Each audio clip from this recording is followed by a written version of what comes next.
They actually come in because parents are saying, my child's having tantrums. They're irritable. They're always angry. They can't sleep. They've got headaches. They got stomach aches. So there's lots of different ways that anxiety can present. But remember that anxiety, like you said, is a biologic function. There is a reason for this. And I like to use the analogy of a smoke detector when I'm trying to explain how anxiety works to kids in the office.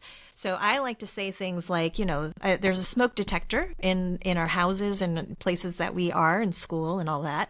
So I ask kids, like, what is the function of that? Why do we have smoke detectors in the first place? Most of the kids will say, well, it's to keep us safe and to let us know if there's a fire or if there's any smoke. And I'm like, okay, yeah, you're right.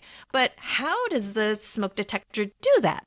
And they say things like, it makes a very loud noise. And then I'll usually throw in, yes, usually at 2 or 3 in the morning, there's usually some chirping because the battery is dying. And that always happens, of course, in the middle of the night. And they're like, yeah. And the parents usually chuckle. And I'm like, well, so, anxiety for us is kind of like that because we have this thing in our brain called the amygdala. And everybody has it, but it's the emotion processing center. So it's kind of our smoke detector in our brain.